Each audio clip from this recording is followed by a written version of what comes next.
یہ غالباً 1982 کا واقعہ ہے کہ ایک چھوٹی سی بچی اپنے گھر کے ٹی وی لاؤنج میں بیٹھی اپنے ماں باپ کو گفتگو کرتے سن رہی تھی. اس بچی کا نام تھا ٹیس. یہ امریکہ کی بات. اس کا ایک بھائی تھا اینڈریو جو 11-12 سال کا تھا اور بچی 6 سال کی تھی. اس بچی نے ماں باپ کو یہ بات کرتے سنا کہ ہمارے بچے کو آپریشن کے لیے اتنے پیسوں کی ضرورت ہے کہ ہمیں یہ گھر بیچنا پڑے گا. اس کے باپ نے کہا کہ اگر ہم گھر بیچ دیں گے تو ہم کہاں جائیں گے؟ تو ماں نے کہا اس کا مطلب ہے کہ ہمارے بچے کو صرف اب معجزہ ہی بچا سکتا ہے. اس بچی نے جب یہ بات سنی تو وہ اپنے کمرے میں گئی. اس نے اپنے کمرے میں جا کے ایک وہ پگی بینک ہوتا ہے نا, ایک گلہ ہوتا ہے, گلہ وہ توڑا. جب وہ توڑا تو اس میں $1.11 تھے.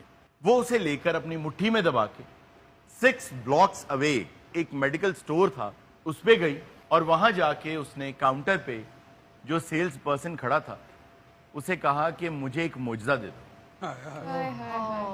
اس نے اس سے کہا کہ پہلی بات تو یہ کہ یہاں معجزے نہیں ملتے, اور دوسری بات یہ کہ معجزہ مجھے نہیں پتا کون سی دوا ہے. بچی نے یہ کہا کہ شاید تم اس لیے نہیں دے رہے کہ تمہیں لگ رہا ہے میں پیسے نہیں دوں گی, میں چھوٹی سی بچی ہوں, میں معجزے کے پیسے لائی ہوں.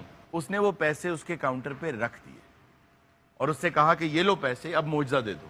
اتفاق سے اس کے بالکل برابر میں ایک صاحب کھڑے تھے جو بیٹھے اور بیٹھ کے بچی سے کہنے لگے کہ کیا کریں گی آپ معجزے کا؟ اس نے کہا کہ میرے بھائی کے سر میں کچھ اگ رہا ہے. اس کو تو نہیں پتا تھا کہ کون سا کینسر ہے, کون سا ٹیومر ہے, اور میری ماں یہ کہتی ہے کہ اس کو معجزہ ہی ٹھیک کر سکتا ہے.